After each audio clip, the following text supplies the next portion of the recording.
আসসালামু আলাইকুম বন্ধুরা, কেমন আছেন আপনারা সবাই? আশা করি সবাই ভালো আছেন। তো আপনাদের আরেকটি ভিডিওতে সবাইকে স্বাগতম। তো আপনারা দেখতেই পাচ্ছেন সামনে একটি লাল শাকের ক্ষেত।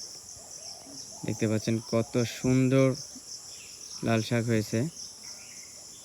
আর আপনারা বাড়ির আঙ্গিনা ফেলে না রেখে এরকম যদি একটু কষ্ট করেন হয়তোবা অনেক সাফল্যতা পেতে পারেন।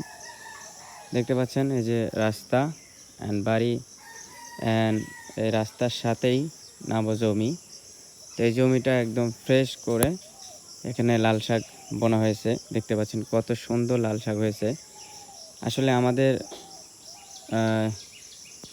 ইচ্ছা থাকলেই উপায় হয়। আমরা বাড়ির আঙিনা ফেলে রাখি অযথাই। আসলে কষ্ট করার ভয়ে কিছু হয়ও না জীবনে যদি কষ্ট না করা যায়। বলে না কথায় যে কষ্ট না করলে কৃষ্ট মেলে না। তো দেখতে পাচ্ছেন এই যে এখানে লাল শাকের ক্ষেত। আপনাদের নিচে গিয়ে দেখাবো। দেখতে পারবেন যে আপনারা এই সময়, এই মৌসুমে বৃষ্টির যে সময় আপনার পানির কোনো টেনশন নাই। আপনারা দেখতে পাচ্ছেন এইখানে যে লাল শাকের ক্ষেতটা আমি লাল শাক লাগিয়েছিলাম, যদিও এটা আমার বড় আব্বার ক্ষেত, তবে জমিটায় দেখতে পাচ্ছেন কি পরিমাণে লাল শাক হয়েছে আপনারা একটু দেখেন লক্ষ্য করে। আর অন্তত এই সময়ে আপনারা এরকম পতিত জমি ফালায় রাখবেন না বাড়ির আঙিনায়। দেখতে পাচ্ছেন এই দেখেন কি পরিমাণ ঘন হয়েছে। আর এটা হওয়ার কারণ দেখতে পাচ্ছেন মাটি যথেষ্ট উর্বর মাটি দেখতে পাচ্ছেন, বেলে দোআঁশ মাটি আর নরম মাটি।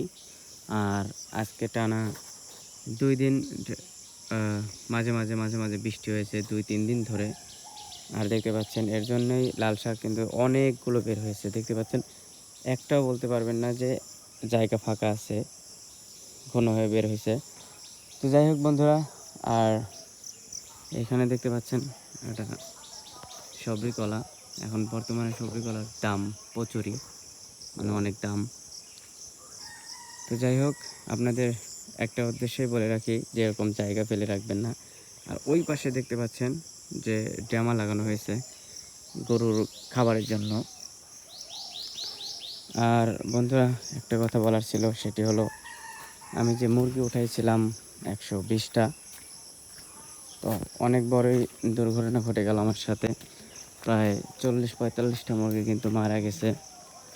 আজকে সকালেও 2টা মুরগি অলরেডি মারা গেছে। আর এর একটাই কারণ আপনারা আগে থেকে জানেন যে আমার খামারে কি পরিমাণ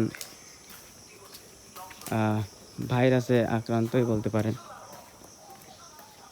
আসলে কপালে যা হওয়ার তা তো হবেই। তো বন্ধুরা, আপনাদেরকে বাড়ির মধ্যে নিয়ে আসলাম আবারও খামারে। দেখতে পাচ্ছেন আজকে এখন বর্তমানে মুরগির গ্রোথ প্রায় 2 কেজি আপ হয়ে গেছে, 2 কেজি প্লাস। তো মুরগি কিন্তু অনেকই মারা গেছে। অ্যান্ড আজকে সকালেও দেখতে পাচ্ছেন যে এখানে ফেলাই দিছি 2টা মুরগি, দেখেন এখানে মরে পড়ে আছে।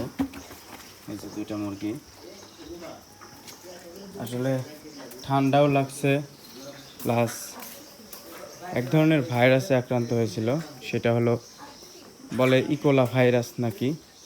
তো এখানে দেখতে পাচ্ছেন আমার টাইগার মুরগি আছে অ্যান্ড দেশি মুরগি আছে। এগুলো হয়তোবা 2-1 সেল করে দেবো, কারণ এগুলোর মধ্যে এখন ভাইরাস কি আক্রমণ করলো কিনা জানি না।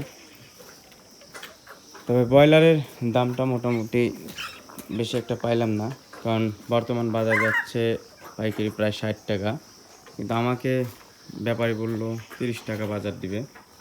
কারণ দেখতে পাচ্ছেন মুরগির যে অবস্থা, দেখেন এগুলো চোখ বুজে আছে। তো মুরগিরও অসুস্থতার কারণে আমিও বেশি জোরাজোরি করলাম না রেটের সাথে। তো যাই হোক, আমি এই রেটে মুরগিগুলো ছেড়ে দিচ্ছি। তো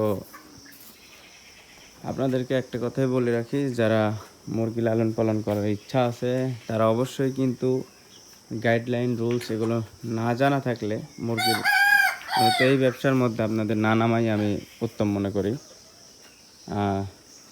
আর যদি আপনাদের সব কিছু জানা থাকে তাহলে এগুলো অল্প একটু এরকম জায়গা নির্বাচন করে আপনারা 50টা 100টা মুরগি পালতে পারেন।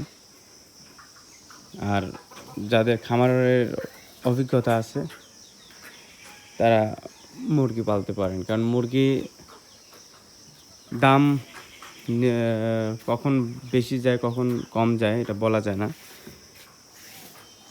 তো যদি একবার লাখ ভালো হয় তাহলে আপনার ভালো পরিমাণ প্রফিট হয়, আর যখন দেখবেন যে বাজার খুবই খারাপ তখন আপনার লসও আসতে পারে। তো বন্ধুরা, আজকের মিনি ব্লগ এ পর্যন্তই, দেখা হবে অন্য কোনো ভিডিওতে। ততক্ষণ সবাই ভালো থাকবেন, ধন্যবাদ সবাইকে।